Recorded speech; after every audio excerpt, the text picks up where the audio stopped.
back to Rating the List, where we review, discuss, and reimagine popular movie lists objectively. We're your hosts. I'm Jerry. And I'm Brad. And on this episode, we'll be exploring number 48 from Sports Illustrated's The Top 50 Sports Movies of All Time. All right, number 48 is The Bingo Long Traveling All-Stars and Motor King.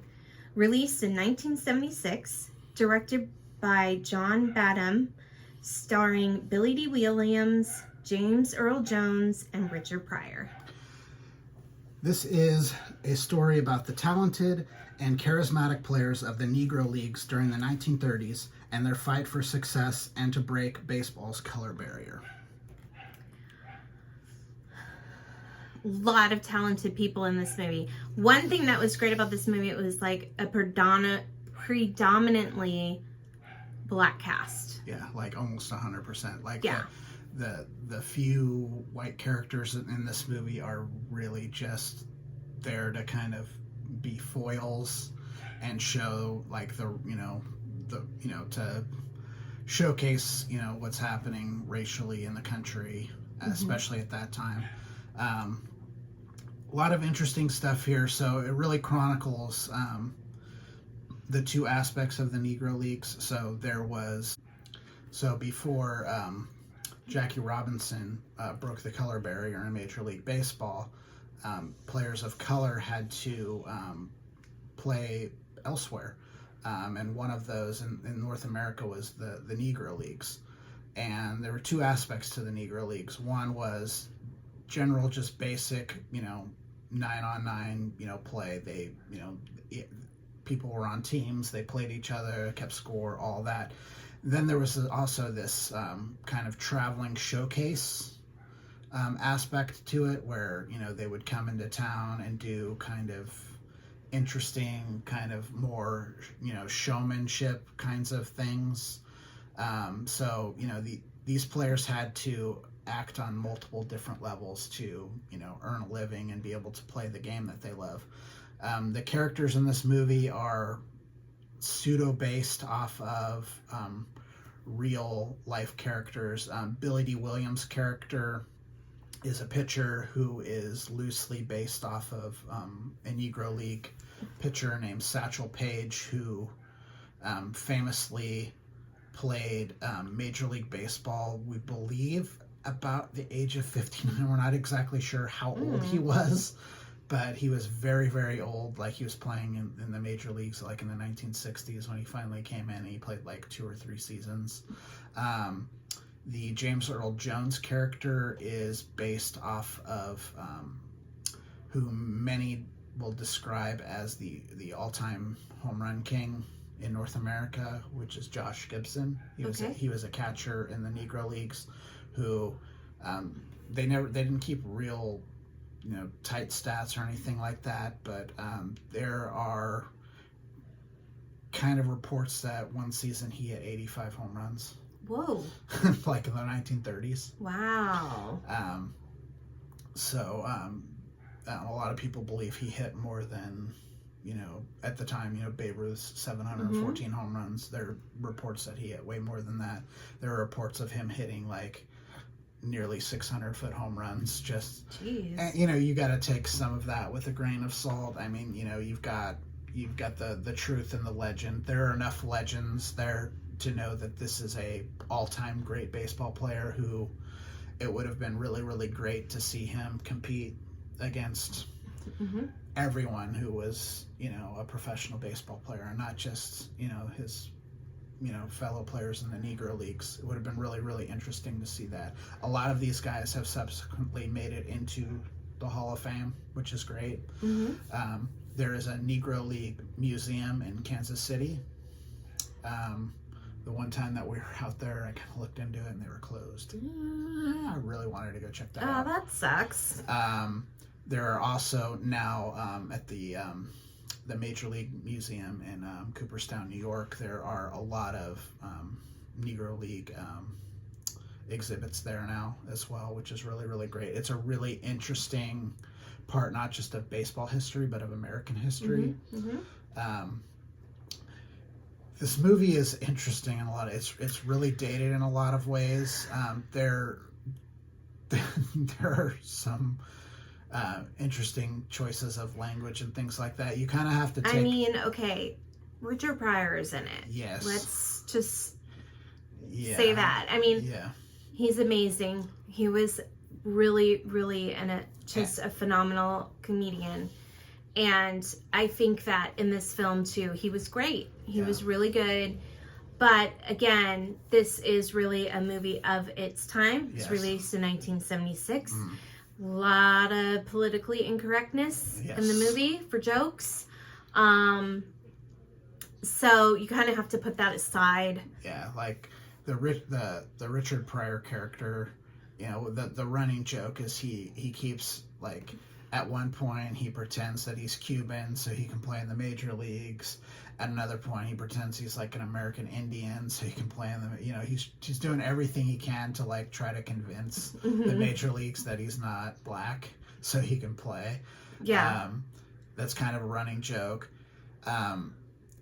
It's not handled with the it's not super delicate. It's not exactly delicate. It's, no. You know, it's so I mean, it could be considered. I didn't think it came off as offensive, and I'm not sure it would probably come off offensive to, you know, people who are Cuban or even Native Americans. The way that they portrayed it, right. The reason that they portrayed it, it had a purpose. It wasn't just there to. It wasn't making them the butt of a joke. It was kind of showcasing how absurd it would be that the color of this man's skin should prohibit him from playing in the major leagues, and if he's pretending to be a different person of color, that he would be able to play in the major leagues. That's kind of the point that they were trying to get across.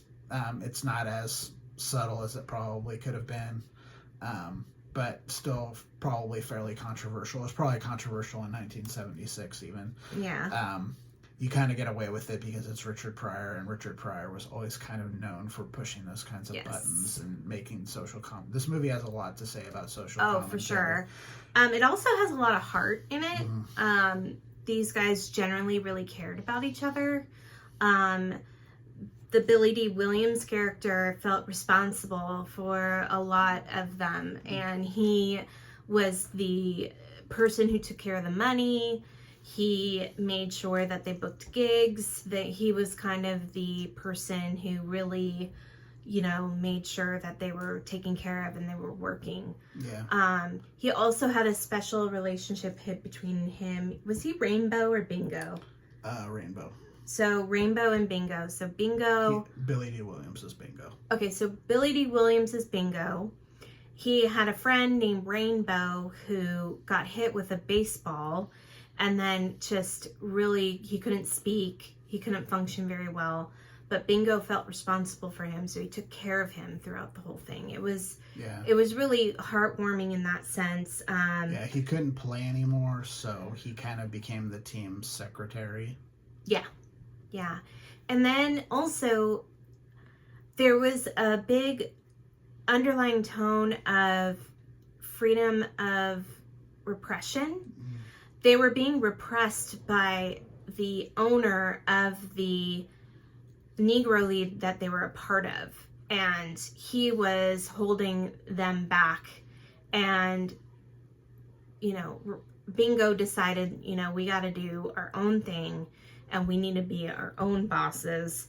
And so they, you know, kind of went and did their own thing despite of that. And it was hard for them to break free of, you know, the jaws of industry. I mean, so you've got you know, you've got movie talking about labor on multiple fronts. You got the first one where they just can't even play in Major League Baseball. They're completely prohibited from playing in it.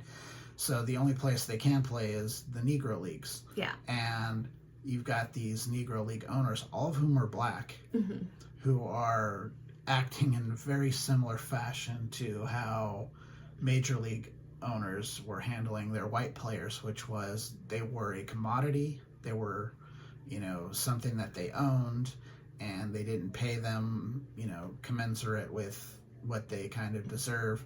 That still happens today. You know, you sit there and you're like, wow, these guys are making millions and millions of dollars. but the owners are making billions of dollars, and on the backs of the exploits of their labor. So it's yeah, they're making a whole hell of a lot more money than you, but they still might even be underpaid based on the value that they bring to their organization. And the same was true here. Was you've got these extremely talented black baseball players who were getting paid next to nothing. I mean, all baseball players in that time pretty much for the most part had to have like off-season jobs, and they lived in the same neighborhoods as the fans. It's not like today where they're very, very wealthy for the most. If you're a real top echelon athlete, especially in baseball, you're making a lot of money. That wasn't the case back then, and so they've got two different layers of labor strife that they've got to deal with. So it was really interesting to see that there was that second layer of it where they were also getting exploited by other black people. So it was kind of interesting. And then they went out to try to be entrepreneurs and kind of run their own thing, and were at different points kind of thwarted in their efforts to do that. Really, really interesting. And then like at the very end of the movie, they come into the point where the color barrier is about to be broken. A couple of the players that are in the traveling team are approached by Major League Baseball to, potentially start the integration process there. That's another really interesting thing about the Negro Leagues was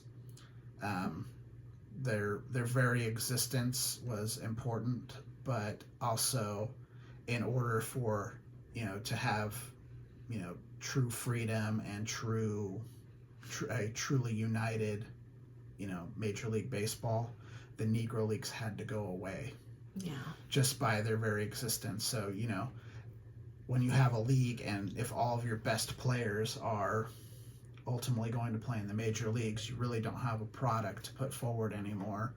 And that's ultimately what happened with the Negro Leagues was, even by the time that the integration was happening, the league was already kind of starting to it always had financial problems. It was never like a hugely lucrative league. So by the time that Jackie Robinson and Larry Doby made it into Major League Baseball, all the other, younger guys, who were really, really, good enough to play in the major leagues started to, get put onto major league rosters.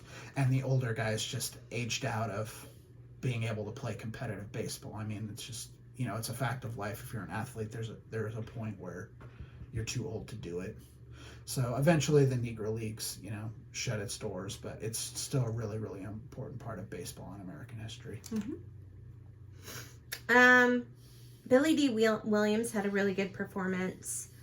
He's on the list twice. Yeah, well, you don't realize he was a massive star in the 70s. He's in a lot of really, really big movies. The other movie that she's alluding to is actually a TV movie. Mm-hmm. It's called Brian's Song, but it's so good no one cares that it was a TV movie. Yeah, it's a very good movie. It's him and James Caan. Mm-hmm.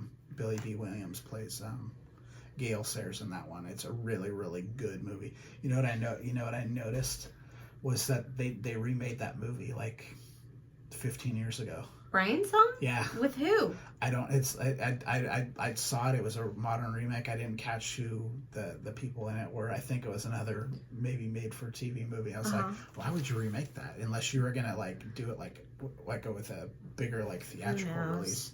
I don't think that you can make it any better as a TV movie. Yeah. It's probably one of the best TV movies you'll ever see. Yeah. How did we rank this? I gave it a 60. Jerry gave it a 62. So the list score is 61. So there were problems with the movie. It feels very dated. It really does. That's the biggest problem with the movie is it truly, really feels dated, which is a shame because the subject matter is super important in my opinion, and it's talking about things that are still relevant today. But the manner that it does so is not timeless, unfortunately. Yeah. As far as I know, this is really the only baseball movie that really dives into the subject matter too, which is kind of a shame. That's too bad. There's the movie 42, which is the biopic of Jackie Robinson, which deals with it a little bit, but you're really mostly talking about Jackie Robinson once he gets to the major leagues. Once the decision is made that he's the guy, that they think, you know, he has the, you know, the ability to take on, you know, that thing. Jackie Robinson was not the best player to come out of the Negro Leagues, but it was felt that he was the guy that, you know, could do it and open the door for everyone else. So, you know, the story kind of tells that part of it, but it really doesn't go into the actual league itself, which is a shame. It's really, really interesting I stuff. think they should be doing something like that now. I'm surprised that they haven't. I'm surprised someone hasn't tackled it, because it's a really, really interesting subject. And it's kind of up your alley because it's a micro history. I do love micro histories. Okay, so, you know, I don't know if I would recommend this movie or not. I think because it might be the only movie about the Negro League, you might want to check it out. But I don't think it's that quality of a movie where you should go and run out and watch it. I kind of take that back. So there's another movie that's on this list, one we're actually not going to watch, and I'll explain when we get there. But there's a portion of that movie. It's the Ken Burns documentary Baseball, which is like 14 hours. Oh yeah. Which I have seen it. But there's a portion of that throughout the thing where it talks about the Negro Leagues. There's a lot of really interesting interviews about the Negro Leagues and about the whole aspect of it. So if you really wanted to dive into that, you could tackle the parts of that documentary that deal with it. There are other documentaries that deal with it specifically. And if you ever get a chance to see it, it's in Kansas City, Missouri. The Negro League Museum is there. It's a, you know, it's one of those, you know, things on my bucket list. I've only been out in that area one time. The one time we were out there for a wedding and unfortunately couldn't get to see it. So I would definitely like to see that. All right. Okay. Let us know what you think. Have you seen this movie? Tell us what you thought. Maybe there is a Negro League movie out there and we don't know about it. Please share if you know of a movie that exists. If you want to contact us directly, please do so at ratingthelist@gmail.com. But that's it for now. I'm Jerry. I'm Brad. And we're rating the list. We'll see you next time. Bye. Bye.